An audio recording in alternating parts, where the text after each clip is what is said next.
Hello दोस्तों, आपका host और आपका दोस्त एक और वीडियो के साथ आपके सामने हाजिर हूँ। दोस्तों, बिगनर सीरीज़ की और बिगनर प्लेलिस्ट की एक और वीडियो के साथ मैं आपके सामने हाजिर हूँ। ये प्लेलिस्ट उन लोगों के लिए है कि जिन्हें क्रिप्टो के बारे में ज़ीरो नॉलेज है, कोई नो हाउ नहीं है, वो बिल्कुल नए हैं। तो अगर वो अपना अकाउंट क्रिएट करना चाहते हैं, कैसे उनको ख़रीदना है, कैसे बेचना है, कैसे क्रिप्टो में इन्वेस्ट करना है, ये सब आपको इस प्लेलिस्ट में मिलेगा। पिछली वीडियो देखने के लिए दोस्तों इस प्लेलिस्ट का लिंक जो है इस वीडियो के टॉप पर मौजूद है, वो आप जाके चेक कर सकते हैं। तो दोस्तों, आज की इस वीडियो में हम सीखेंगे कि अकाउंट बनाने के बाद, बाइनेंस पर अकाउंट बनाने के बाद कैसे जो है हमें कोई भी स्टेबल टोकन जो है वो ख़रीदना है। अब स्टेबल टोकन दोस्तों क्या होता है, आप यूँ समझ लें कि आप डॉलर की टोकनाइज शक्ल, यानी आप एक समझ लें कि एक डिजिटल फॉर्म जो है वो ख़रीद रहे हैं, ताकि जो है आपका टोकन, आपका कॉइन जब तक आपके अकाउंट में पड़ा हुआ है, आप उससे कोई कॉइन, कोई टोकन नहीं खरीदते, तब तक आपकी जो एक इन्वेस्टमेंट है वो उसी हालत में रही, यानी उसमें कोई कमी बेशी ना हो। तो आप स्टेबल टोकन इसीलिए खरीदेंगे ताकि उसकी जो वैल्यू है वो $1 के लगभग ही रहे, क्योंकि उसी रेट पर आपने उसको ख़रीदा है। तो जब आप इन्वेस्ट कर देंगे किसी कॉइन, किसी ऑर्डर में, तभी जाके जो है वो आपकी इन्वेस्टमेंट बढ़ेगी या कम होगी। जब तक आप स्टेबल टोकन में रहेंगे आपकी इन्वेस्टमेंट जो है वो सेम ही रहेगी।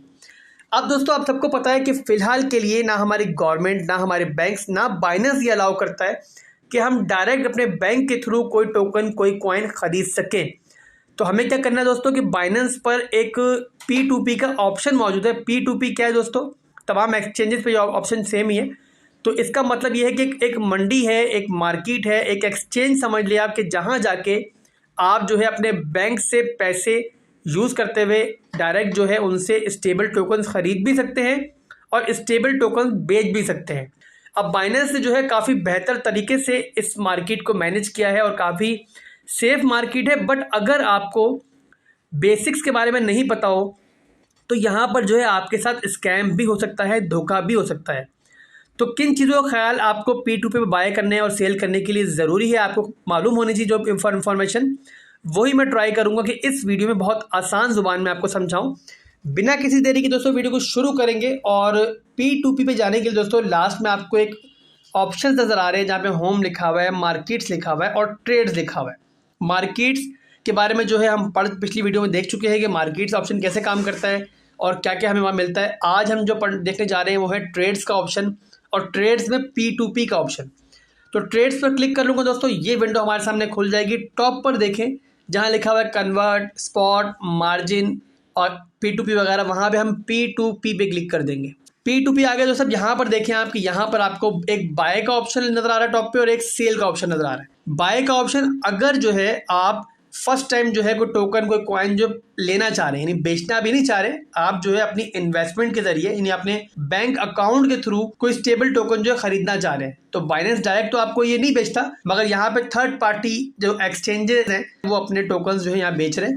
तो आपको ये पूरी लिस्ट नज़र आ रही है। यहाँ पे मुख्तलिफ एक्सचेंजेस के नाम है, कोको कॉइन रखा हुआ है, किसी ने AS ट्रेडर्स रखा हुआ है, किसी ने मुख्तलिफ नाम यहाँ पे नज़र आ रहे हैं। अब दोस्तों, आपको यहाँ पर बाय करते हुए कुछ चीज़ों का ध्यान रखना है अगर आप स्कैमिंग से बचना चाह रहे हैं और अगर आप एक स्मूथ तरीके से बिना किसी रिस्क के जो है यहाँ पे परचेजिंग करना चाह रहे हैं। पहली चीज़ दोस्तों, आपने ये देखना है किसी भी एक्सचेंज से अगर आप बाय करना चाह रहे हैं, जैसे कि मिसाल के तौर पर पहली एक्सचेंज मेरे सामने लिखी हुई आ रही है, इस पर आप साथ में देखें तो यहाँ पे लिखा हुआ आ रहा है 743 ट्रेड्स, यानी इस बंदे ने, इस एक्सचेंज ने अब तक 743 ट्रेड जो है एग्जीक्यूट कर दी हैं, यानी बाय कर चुका है या फिर सेल कर चुका है P2P के एनवायरनमेंट के अंदर। साथ साथ इसको नजर आ रहा होगा आपको 99.46% जो लिखी हुई है, इसका मतलब कितने ऑर्डर जो है सक्सेसफुली जो है ये कंप्लीट कर चुका है। तो अब दोस्तों उसके बाद आपको नीचे ऑप्शन नजर आ रहा है क्रिप्टो अमाउंट, कि इस बंदे के पास कितने USDT मौजूद हैं। फिर उसके बाद ऑप्शन है आपका लिमिट का। लिमिट का मतलब इस बंदे ने क्या लिमिट रखी हुई है कि कितने पैसों के दरमियान ही, किस रेंज के दरमियान ही आप परचेजिंग कर सकते हैं। अब इसने लिमिट रखी हुई है 1.5 लाख से लेके 5 लाख तक की, यानी कि अगर आप ये डील करना चाह रहे हैं तो आपकी जो डील होगी वो इसने एक शर्त रखी हुई है कि 1.5 लाख से लेके 5 लाख के दरमियान ही हो सकती है, ना इससे ज़्यादा हो सकती है, ना इससे कम हो सकती है। अगर आपके पास कम इन्वेस्टमेंट पे करना चाह रहे हैं या फिर ज़्यादा करना चाह रहे हैं तो आप नीचे स्क्रॉल डाउन करेंगे, आपको और एक्सचेंजेस भी नज़र आ जाएंगी जो कम से कम $10 के भी आपको जो है USDT बेच देंगी। तो काफ़ी सारे लोग जिससे मौजूद हैं, मगर जितनी बड़ी अमाउंट आप यहाँ खरीदेंगे उतनी ही आपको सस्ती पड़ेगी, ये जहन में रखिएगा। तो दोस्तों यहाँ पर जो है फिलहाल रेट चल रहा है 191.15, यानी कि आपको एक USDT जो है वो यहाँ पर 191 रुपये का पड़ रहा है। अब आप ये सोचेंगे दोस्तों कि भाई डॉलर का रेट चल रहा है 177 या 178, तो मुझे इतना महंगा क्यों मिल रहा है। तो USDT यानी स्टेबल टोकन जो है यहाँ पर दोस्तों एक डिमांड एंड सप्लाई के तौर पे काम होता है। जितनी मार्केट क्रैश करेगी उतने ही यहाँ पर आपको रेट ज़्यादा नज़र आएंगे। उसकी वजह है कि ज़्यादा से ज़्यादा लोग जो है वो यहाँ आके ख़रीदने की ट्राई कर रहे होंगे, लोग ज़्यादा होंगे, बेचने वाले कम होंगे, तो डिमांड एंड सप्लाई की फ़र्क की वजह से रेट बढ़ जाएगा।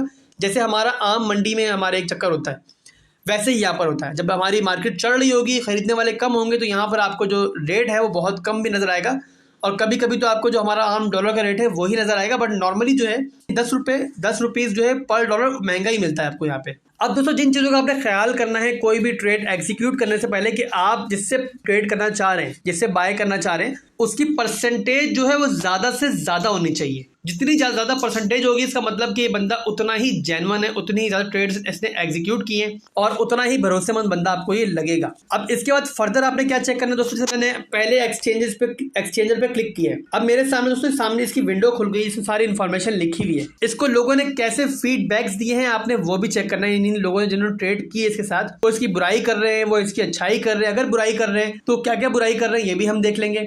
अब ये फीडबैक जो लिखा हुआ नजर आ रहा है इस पर मैं क्लिक कर दूंगा तो मेरे सामने खुल जाएगा जिसमें लिखा हुआ है ऑल रिव्यूज, फिर पॉजिटिव रिव्यू, फिर नेगेटिव रिव्यू। ये रिव्यूज किन लोगों ने दिए हुए जिन्होंने इनसे बाय या फिर इनको सेल किया है, क्या इस बंदे में खामी है, क्या लोगों को बुरा लगा है। अब जैसे इसके बारे में किसी ने बोला हुआ कि बहुत लेट काम करता है, एक बंदे ने उल्टा सीधा ही बोला बेचारे को, बेचारा तो खैर नहीं होगा, वो गलत किया होगा तो बंदे ने उल्टी सीधी बात की हुई है। खैर दोस्तों सारी बुराइयां आपको नजर आ जाएंगी, सारी अच्छाइयां नजर आ जाएंगी, तो उसको देखते हुए आपने फैसला करना है। कोशिश ये करनी है कि नेगेटिव रिव्यूज जिससे आप भी डील कर रहे हैं उसके कम से कम नेगेटिव रिव्यूज हों और पॉजिटिव जो है वो ज्यादा से ज्यादा हो। जितने कम नेगेटिव रिव्यूज होंगे इसका मतलब कि बंदा उतना ही जेन्युइन है। एक दो नेगेटिव रिव्यू होना या 10-12 होना कोई मसला नहीं है, बट रिव्यूज में क्या बात की गई है ये आपको लाजमी चेक करना है। अब दोस्तों उसके बाद जो है आपको बैक पर आना है। अच्छा यहाँ पर एक चीज़ अभी चेक कर लेंगे, एवरेज रिलीज टाइम, यानी कि आपसे जब डील स्टार्ट हुई आपने इसके अकाउंट में पैसे ट्रांसफ़र कर दिए तो कितने मिनट लिए इसने आपको USDT ट्रांसफ़र करने के लिए, ये भी यहाँ पर लिखा हुआ देखें।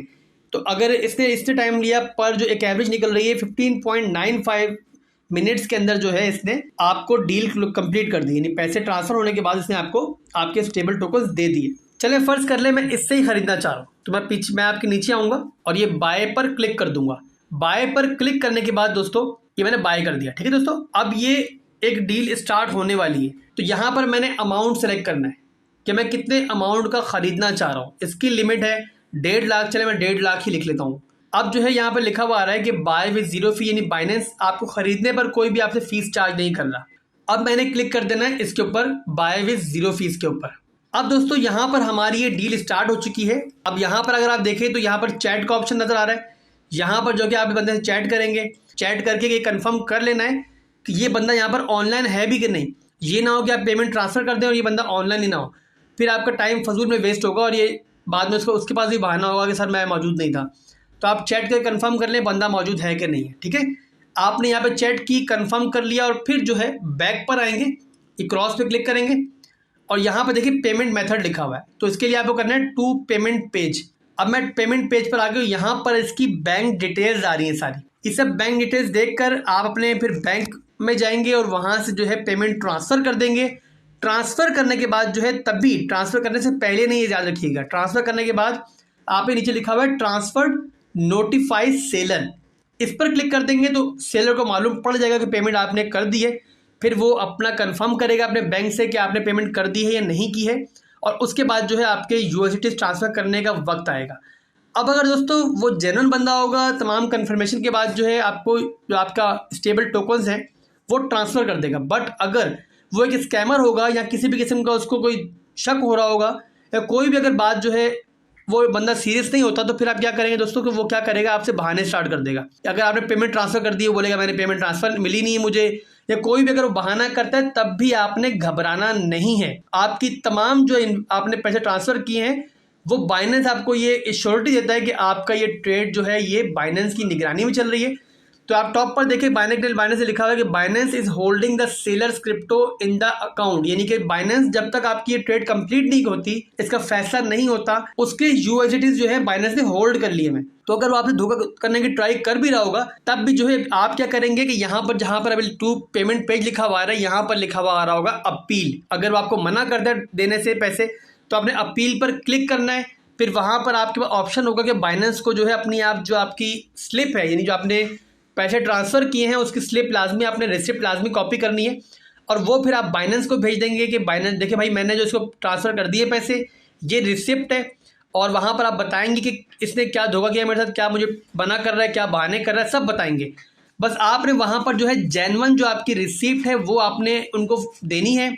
बाइनेंस फिर जो है बीच में पड़ जाएगा, आपकी डील जो है बाइनेंस के पास चली जाएगी और बाइनेंस तमाम तसल्ली करने के बाद आपको वो यूएसडीटी ट्रांसफर कर देगा, यानी आपकी जो पैसे हैं वो सेफ हैं और आपकी डील भी जो है सेफ है। बट अगर आपने नहीं ट्रांसफर किए और आप झूठ बोल रहे होंगे तो बाइनेंस आपका अकाउंट ब्लॉक भी कर सकता है, ये ध्यान रखिएगा। तो ये कि दोस्तों आपने जो भी ट्रांसफर करने के बाद एक और चीज ध्यान में रखें कि अगर आपको वो बोलता है, अगर मिसाल के तौर पर एक गलतफहमी पैदा हो गई और आपको जो है अगला बंदा बोलता है जो कि एक्सचेंजर है कि भाई मैंने जो है मुझे गलतफहमी हो गई थी, पैसे अब आ गए, तो आप प्लीज अपनी अपील कैंसिल कर दें। तो आपने डरना नहीं, आप अपील कैंसिल कर दीजिएगा। उसकी वजह दोस्तों ये है कि जब भी अगर वो मिसाल के तौर पर अपील कैंसिल करने के बाद भी वो दोबारा बहाने करता है तो आप तब भी जो है दोबारा अपील कर सकते हैं।